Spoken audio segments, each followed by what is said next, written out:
You're listening to the Trailblazers Podcast, Episode 10 with Monica F. Cox. I wanted to prove to anyone in the world that this little Black girl could be anything. If I wanted to be president of the United States, an engineer, get a PhD, be an astronaut, whatever, I could do it. And I would never be limited by my race, by my gender, or by anything. And I think my parents instilled that in me. You're listening to the Trailblazers Podcast, where we will explore the stories of successful Black professionals. Join us as we highlight the knowledge, resources, and tools of these accomplished trailblazers to help provide the know-how, confidence, and motivation you need to blaze your trail. And now, here's your host, Stephen Hart. Hello, everyone, and welcome back to Episode 10 of the Trailblazers Podcast. With me today is Dr. Monica F. Cox. Monica Cox is a professor and the inaugural chair in the Department of Engineering Education at The Ohio State University. Her research is focused upon the use of mixed methodologies to explore significant research questions in undergraduate, graduate, and professional engineering education to explore issues of intersectionality among women, particularly women of color in engineering, and to develop, disseminate, and commercialize reliable and valid assessment tools for use across the engineering education continuum. Now, in 2011, she became the first African-American female to earn tenure in the College of Engineering at Purdue University. In 2008, she also earned a Presidential Early Career Award for Scientists and Engineers, which is the highest honor bestowed by the United States government on outstanding scientists and engineers. I think everyone is going to take away something amazing from this interview, but I'm especially excited for our women and young ladies listening to this session. You know, here is a fun, smart, and ambitious role model who I know you're going to find very inspiring, yet very approachable. In today's episode, we talked a little bit about the point she recognized her interest in STEM, which, by the way, stands for Science, Technology, Engineering, and Math. We discussed her early stage mentors. We talked about her strategic approach to attaining the degrees that she did. We spoke about her new job at Ohio State and what her day-to-day there is like right now. We talked about perseverance and how she's able to push ahead through some of the roadblocks she's experienced as a pioneer. And we talked about what we as a community, and for those of us who are parents, can begin doing to expose our children to STEM. And we talked about much, much more. So I hope you enjoy today's episode, and I'd love you to go ahead and shoot me a tweet at TBPod after you've listened to today's episode and share with me some of your favorite takeaways. With that said, let's dive right into today's session. Hello, everyone, and welcome back to episode 10 of the Trailblazers Podcast. I'm your host, Stephen Hart, and with me today is Dr. Monica F. Cox. Monica, welcome, and thank you for being our guest on today's episode. Thanks, Stephen. It's so great to be here. I look forward to our interview. So I've told our community a little bit about you in our intro, but, we really want to get beyond the scripted bio and, all your accolades for just a brief minute and allow our listeners to really connect with you. Could you maybe share something that's not polished for media consumption, but is 100% Monica? Yes. I am something of a girly girl, and I was involved in beauty pageants when I was young. And the thing that, really? Yes, I do believe in beauty pageants. And I was in the Miss National Peanut Festival pageant in Alabama, where I grew up. So, Monica, at what point, growing up, did you actually realize that you had this love for STEM, for math, engineering, science? Well, I was always great at STEM, but I remember being in the 5th grade and having to stay home from school one day, and I watched the Challenger launch from Florida with NASA. And as I watched it, after a few moments, I remember seeing the shuttle explode. And I wondered if that was some type of joke. I wondered what happened to the individuals who were on the shuttle. And I just began to ask a lot of questions about engineering, about human error, and about how we could make air travel safe. And that kind of began the journey that I had for STEM and the love that I began to have for engineering. Wow. As that progressed, was there anyone that mentored you through, your formative years to help guide your career? Yes. When I was growing up, my parents were not into STEM education, but they had a love for learning because both of my parents were educators. My mom taught first grade for 41 years, and my dad was a math educator as well as an administrator. So when I was in the second grade, which was in the 80s, my dad enrolled me in a computer science class. So if you think about computers, they have progressed so much over time. Right. And I learned about basic things like coding and logic. And then I also had an opportunity to go to many camps as a result of my dad just seeing my interest in engineering. So I always knew math and science as a result of him. The second person was Dr. Etta Faulkner, who was one of the first African-American women to get a Ph.D. in mathematics in the United States. So as an undergraduate at Spelman College, she was a mentor to many of the women in the math program. And she pulled me into her office one day, and she told me that I'd always underestimated myself and that I needed to go on to get a master's degree in engineering. And because Dr. Faulkner believed in me and she told me that she saw potential in me, I then decided that maybe there was some truth to it. And it gave me the courage to go forward and pursue advanced education in engineering. Wow. I was actually wondering that as I was doing my research and reading up about you. I was wondering, was it a strategic plan to follow up your undergrad in math with engineering, and then you focused your PhD on leadership and higher education administration, right? Yes. Was that all strategic? Yes. Strategy is a very important word to me. And I decided at the age of 19 that I wanted to be a university president because of my president. Wow. Yeah, at Spelman College. I decided that. And I just began to plan to see how I could combine my love for engineering, for STEM, for education, and for administration over 20 years ago. Yes. Wow. And so today you are the inaugural chair of the Engineering Education Department for The Ohio State University. Yes. For the benefit of our listeners, could you tell us maybe a little bit more about your day-to-day there? Yes. So I have been in this job for about 2.5 months, and I am overseeing maybe a staff of about 100 plus people.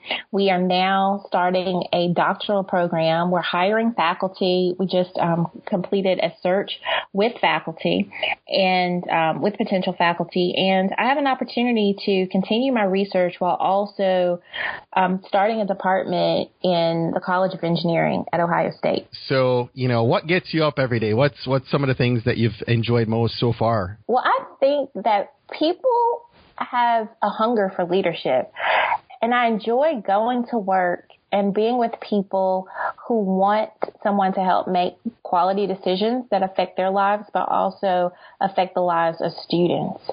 So just feeding off of individuals who somehow see me as an expert in not only research, but also someone who has the ability to lead individuals into an unknown space is something that motivates me. I love being visionary. I love connecting with people who have a hunger to demonstrate their expertise. And I think that's what keeps me going every day. That's great, Monica. In 2011, you became the first African-American female to earn tenure in the College of Engineering at Purdue. First, let me say congratulations on that accomplishment. Thanks. As I was thinking about and reading about what you did at Purdue, it brought this aspect of our podcast where, we love to talk about, challenges, fears, failures. I wanted to touch on that a bit. I know that without a doubt, you are clearly a very smart and accomplished woman and a pioneer. But I really believe from all that I've read, that your story is one of perseverance, right? Yes.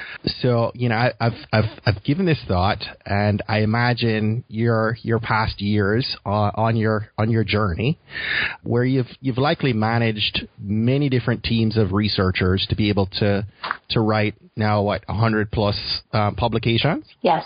And you've also raised more than $10 million in research funding, and that's just amazing. But let's take a minute, and I would love to reflect on maybe some of your research roadblocks that didn't go as planned, caused you to experience some significant challenge or failure. Could you maybe speak to that and tell us maybe what happened at one of those lowest lows, and how you were able to overcome it and get back on track? I think that forming collaborations will be one of the biggest things that any professor has to do. And whenever you think about that for people of color, or maybe a woman of color in engineering, it's a little bit different.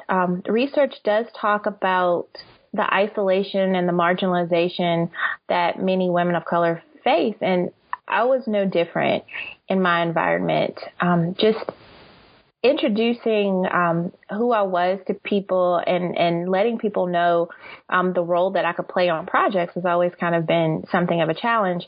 But I found myself trying to find new ways to engage with people, or finding people outside of my current community to engage with. And one of the big things that I think about is that it's important to not just play the game, but change the game. And that was the mindset that I always had. Your people could not tell me what it was like to be the first African-American woman to be in engineering faculty, or how people would treat me, or the roadblocks, or how to overcome them. So I found that as I encountered something, I began to write the information down for other people, and I found myself reflecting on what was different about the experience. What did I learn in my doctoral program, but what did I not learn? And then how could I use those lessons to help other people who would come after me? So I think that I kind of embraced the difference and the challenges, because I knew that this was a journey that no one else had gone on, but it did not have to be a struggle for people who came after me. Let me ask you, beyond you're doing interviews like this, right, to be able to do just that and share with those who are coming behind you, but what are maybe some of the other ways that you're able to accomplish that and give back right now? Yeah. So one of the things that I started doing was to start a blog and a website called preparedtobeapioneer.com. And that came from a space where I began to realize that I was prepared to be a professor. Like, I know how to write grants. You've already talked about some of the accomplishments that I've achieved, but I didn't know how to navigate the academy from the perspective of a woman of color who was young and was a little quirky and mouthy and humorous, and all of these other unique attributes that make up who I am. So within this blog, I kind of talked about my experiences, the good, the bad, and the ugly. And I realized that you really may not read about what people go through when it comes to advising graduate students, or the challenges that someone may have in the workplace. But through this documentation, I have had an opportunity to virtually mentor many people who know me, maybe via social media or via my blog, more so than they would just from seeing me every day on a campus. So I feel that my purpose is to engage people who may not ever come to Ohio State or may not have ever gone to Purdue. And the way to do that is through this Prepared to be a Pioneer brand. That's amazing. Do you have fears of failing to achieve goals you've set, or do you think you're more afraid of the larger responsibilities that come, should you achieve those goals? Well, I think I would be the person who would most likely be afraid based on the goals that I've set, because I have very lofty goals. Just the other day, I was talking to my husband, and this may seem like a joke, but since we're in a political time, I said, well, maybe I'd like to start a political campaign, and maybe in 8 years or so, I'd like to run for president of the United States. And, it started off kind of as a joke, but I've noticed that in every area of my life, I have this really big dream and these goals that just don't even seem to make any sense. But whenever I break those down into manageable pieces, 5 years, 10 years later, I notice, I've kind of achieved this goal. And it's funny. So when I was maybe in my 20s, there were so many goals that I wrote down. Maybe I had 10. And I said that I wanted to have a certain salary by the age of 30. I wanted to be a full professor. And when I went back to that list just this week, or this year, I realized that I had achieved most of them, and they didn't seem so daunting at all. So just last week, I created my goals for the next 10 years, and it connects in a really interesting way. And they're very lofty, but I think that I can manage them. So you go 10 years out on goal setting? I do. Wow. Now, how often are you looking at goals? Maybe, as you break that down into smaller chunks, and you look at maybe the focus of a year. How often are you looking at those goals and building your tasks out based on them? Yeah, I think that I review them annually. So this is not anything that I'm just putting up that would stress me out because they're so lofty. Because I think sometimes when it comes to goal setting, you can sometimes be overwhelmed. Like on a bad day, when you see something, it's like, oh, I want to be president of the United States. You're thinking, man, I can't even get a grant proposal that was, just a $500 award.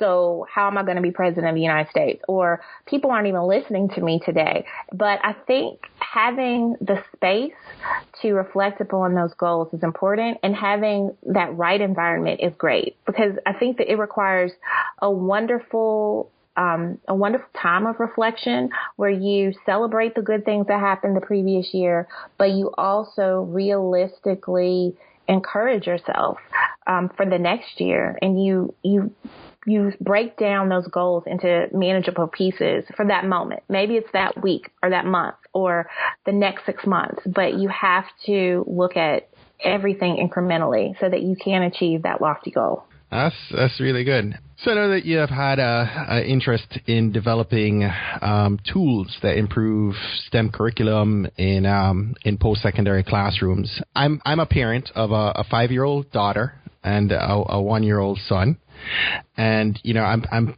thinking through. I've attempted to put my daughter in situations that might help her at least learn as much as she can about the sciences, right? Okay. What could we be doing both as parents and as a community to help more children be exposed to STEM opportunities at a much earlier age, especially among people of color? Yeah, well, I think something that is most important, and was very important for me, was having that space to experiment and to ask questions. It's also really important for kids to fail. In a society Absolutely. when so many people are entitled and we think everyone gets a participation trophy just for showing up, we need to learn, from our failures, because I think that's where the advances and the innovations in STEM come from too. Like, you'll see that maybe one thing that you proposed isn't successful, but we need to ask our children what lessons they learned from those. And then how do you somehow take that information and use it to make something better? And I think once kids see that it's okay to not be right all the time and to tinker so that they can create something better in the future, that encourages them in STEM. So sometimes it's not even about the science at first. Like, people will say, well, my kid needs to know algebra or know calculus. But I think that we need to teach our kids how to think first and foremost, and how to revise their thinking so that they can come up with optimal solutions in everyday problems. Yeah, that's really important. What can young researchers, maybe coming into their college years, right? What could they do to equip themselves as they look out to the working world, to prepare themselves for success in the field? Well, I can kind of speak to some of the things that I've seen with some of the students these days. And I think that many times people are not proactive, but being proactive is important, because many people will not just hand you information. They don't know how much you know or don't know. But if you are not afraid to ask questions, even if you think that they're dumb, I think that opens new doors for you. And it helps you to learn from people who you may not have ever engaged with before. And it starts a conversation with a larger community about new questions, new research, and new opportunities for us as researchers and for students. Out of curiosity, did family have an effect in shaping your career? And if so, why is family so valuable to you? Yes. I think I mentioned it a little bit earlier, but my mom and dad were amazing in terms of my career and just my thought process. So I am an only child, and my parents had me a little bit later in life. So my mom and my dad both lived in Alabama during the Civil Rights Movement. They taught during segregation, but they also taught during integration. And they mentored many children in their local community who have now grown up to become very successful adults.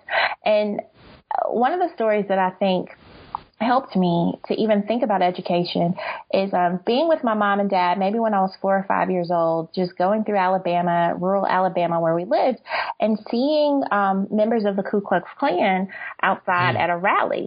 And I was in the back of my car, and I just remembered my 5-year-old self asking my parents, well, who are these people with the sheets on their heads? And my parents said, well, these are people who don't like people like us. They don't like black or brown people. And as a child, I just remember during the rest of that ride asking how someone who did not know me could think that I was not capable of doing something.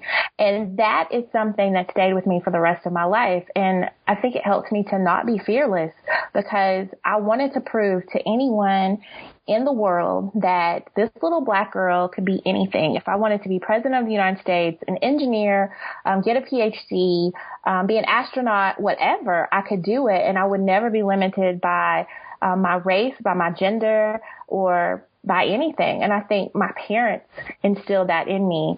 And to this day, I just think that the world is my oyster. And if I want to be president of the United States, in 12 years or 8 years, I can do it. And that is where that comes from. That is powerful. You are so passionate. Thank you. That's awesome. Monica, I just want to take a quick minute and pause to acknowledge you. Many of our listeners might not know this. In 2008, you earned a Presidential Early Career Award for Scientists and Engineers, which is the highest honor bestowed by the U.S. government on outstanding scientists and engineers. I am impressed, again, by your perseverance over several years to continue to advocate and pursue better possibilities for our next generation of STEM students and women of color. And, through your role as a professor and now a department chair, these things aren't enough. They are enough, I should say, for most people, but you are a mathematician, you are an engineer, you are an entrepreneur, you're a very funny comedian, I might add, but you've had me laughing even before we got on this interview. And you're a leader in your industry, and so I just want to commend you and acknowledge you for that. We have a few more minutes with you, and this is a part of the discussion where, we tend to speed things up a bit. Okay, are you ready? I think I am. All right. What's one book you've read that's inspired you most? Oh, goodness. One is Rework, and it is by the creators of Basecamp.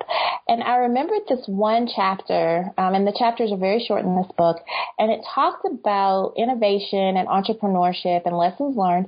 And it mentioned Apple and how everybody wants to be the next Apple. But the phrase that stands out to me is, you can't out-Apple Apple. And it just makes me understand uniqueness and how wherever you are, you need to somehow draw up on that personal brand that you bring to that environment. That's terrific. I've never heard of that book. I'll need to add that to my queue. It's called Rework? Yes. Who's the most important person in your life? Yeah. So the most important person in my life right now is my husband, because when I went out on my first date with him. I told him I wanted to be a university president, and I was about 22 years old. And he was not intimidated by that, but 2 months later, he asked me to marry him, and we have been together almost 15 years. And he is a very strong man. I have a very strong personality, but he is a quiet, calm man who somehow can work with someone who is just really ambitious and feisty like me. And I think so often we think of men as being strong if they're able to kind of be those take charge, somewhat chauvinistic alpha men. But I have great respect for my husband because he is this quiet, steadfast rock who just keeps our families together. Nice. Do me a favor, name an online resource. It could be an app, software, or tool you use every day that you just can't live without.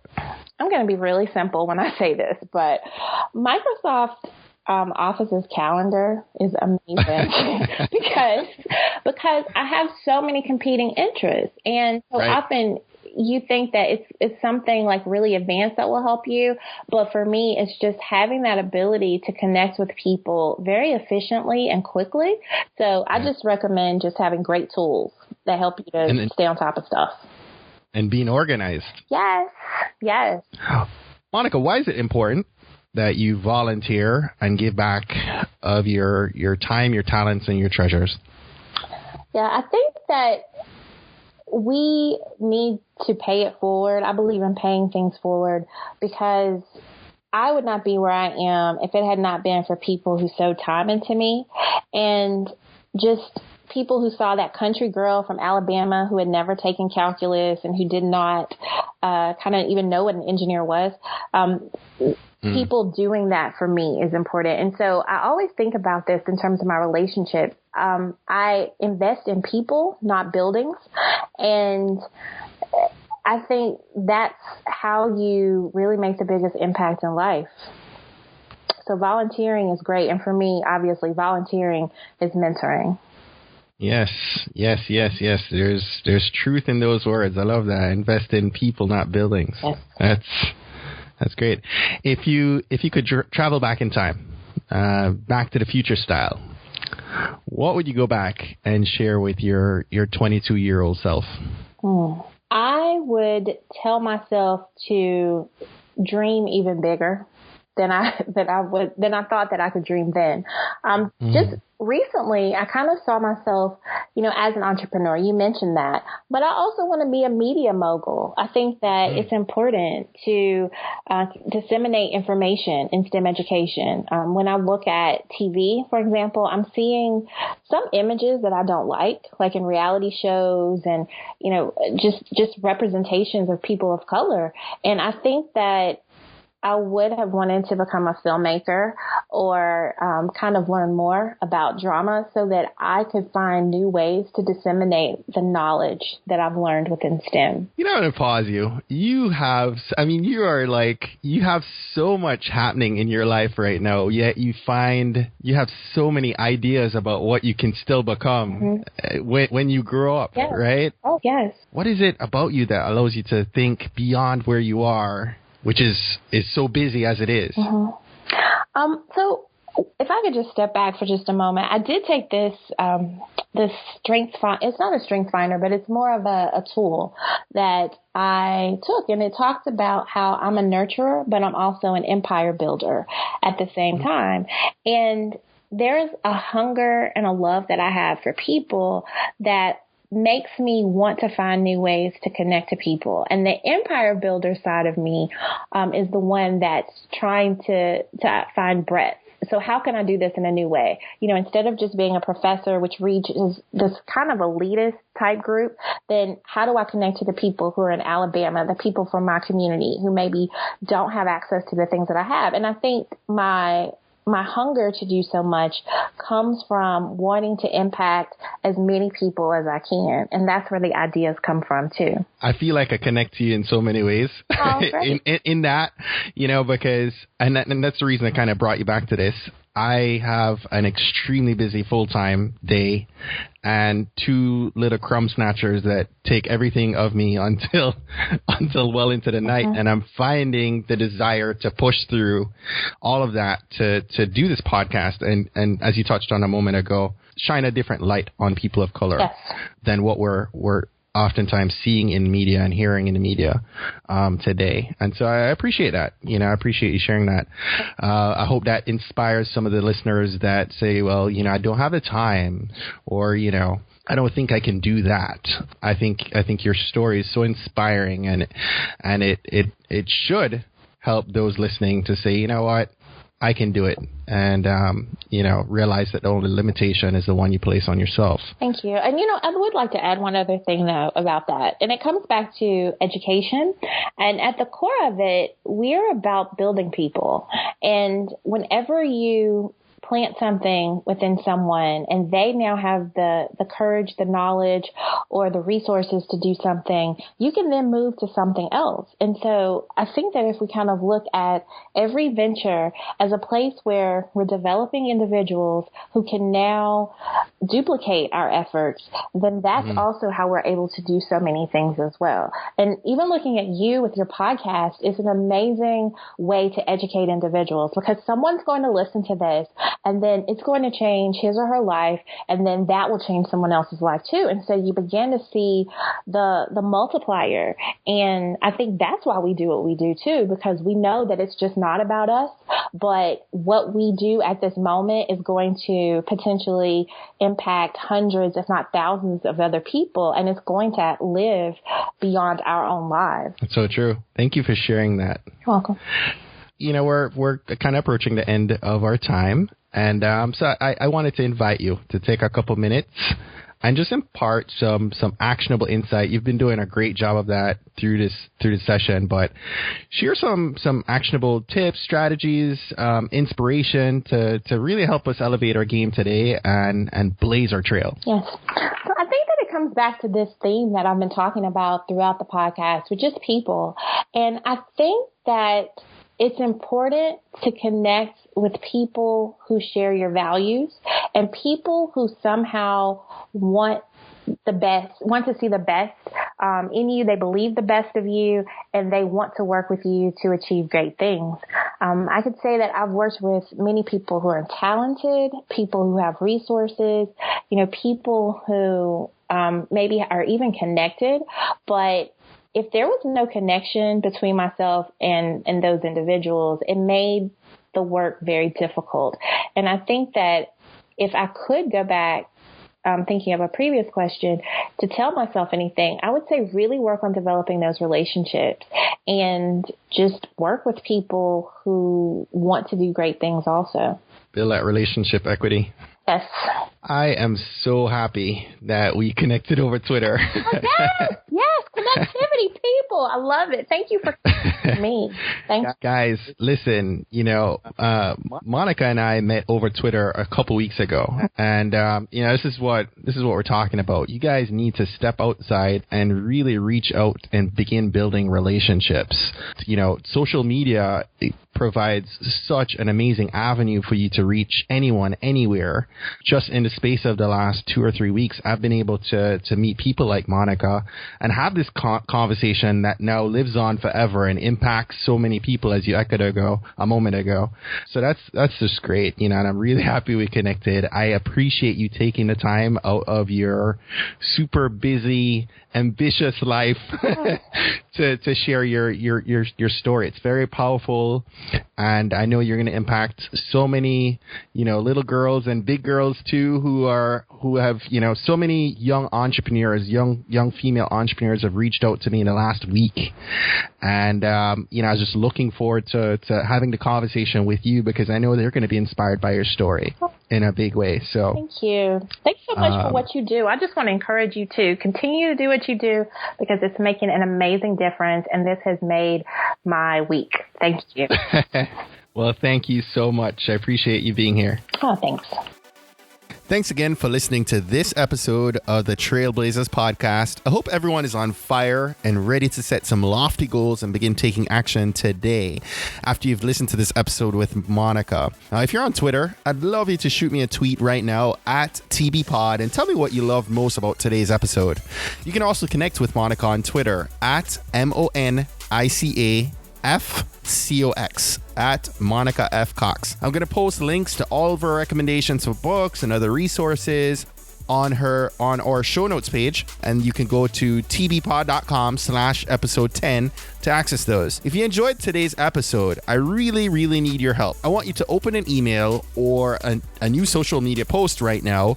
I'd love you to tell 1, 2, or 10 different people, family members, friends, coworkers, about the podcast and invite them to listen to this, either this episode or any other episode that you think might impact them most. We are growing our podcast's reach in many ways, but I really believe that we have the power, you have the power to help us get the word out and put these, very powerful messages from each of these interviews in front of those who these messages have the power to have the greatest impact with.